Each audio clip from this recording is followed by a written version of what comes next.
কাল থেকেই বাংলাদেশের আপনি দুর্গাপূজা বলেন, অন্যান্য ধর্মাবলম্বী যে আমাদের সম্প্রদায় আছে তাদের ধর্মীয় রীতিনীতি বলেন, আমরা সবসময় এদেশের হিন্দু, মুসলিম, বৌদ্ধ, খ্রিস্টান সবসময় একে অপরকে সৌহার্দ্যমূলক আচরণ করেছে। এখানে আমি বিশ্বাস করি আমাদের যে সনাতন ধর্মাবলম্বী মানুষের সম্প্রদায়ের ধর্মীয় উৎসব, অপর যারা ধর্মীয় অবলম্বী আছে তারা অবশ্যই আমাদের প্রতি সহানুভূতিশীল।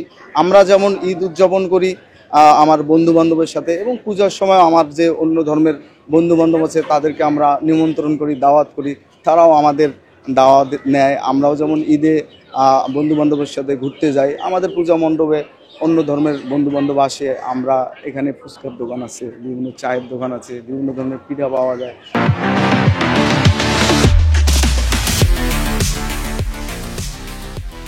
আমরা তাদের সাথে আসলে এভাবে শেয়ার করি, এইভাবে আমরা এটা তো আমাদের আজকের কালচার না, এটা দীর্ঘদিন ধরে চলে আসা একটা কালচার। আমরা এখানে একে অপরের প্রতি খুবই সহানুভূতিশীল, এবং আমরা আমাদের যে অব্যাহত সাম্প্রদায়িক সম্প্রীতি এটা অবশ্যই অব্যাহত থাকবে, এবং এটা না থাকার কোনো লক্ষণও দেখি না। এবং এটা বাংলাদেশে সকল ধর্মের সকল বর্ণের মানুষ একে অপরের প্রতি খুবই শ্রদ্ধাশীল। এজন্যই বাংলাদেশ সবসময় বিগত ফেসিবাদের আমলে যে সব কৃষ্টি কালচার তৈরি হয়েছিল, এবং একে অপরের প্রতি যে সৌহার্দ্যপূর্ণ সম্পর্কের ঘাটতি ছিল, আমরা বিশ্বাস করি যেহেতু একটি অন্তর্বর্তীকালীন সরকার বর্তমান আছে, ভবিষ্যতে একটি গণতান্ত্রিক প্রক্রিয়া প্রত্যক্ষ ভোটের মাধ্যমে একটি নির্বাচিত সরকার প্রতিষ্ঠিত হলে আমরা বিশ্বাস করি বাংলাদেশ একটি স্বর্গসম আবাসস্থল হিসাবে আমাদের সকল ধর্মের সকল বর্ণের মানুষের জন্য পরিণত হবে, প্রতিষ্ঠিত হবে।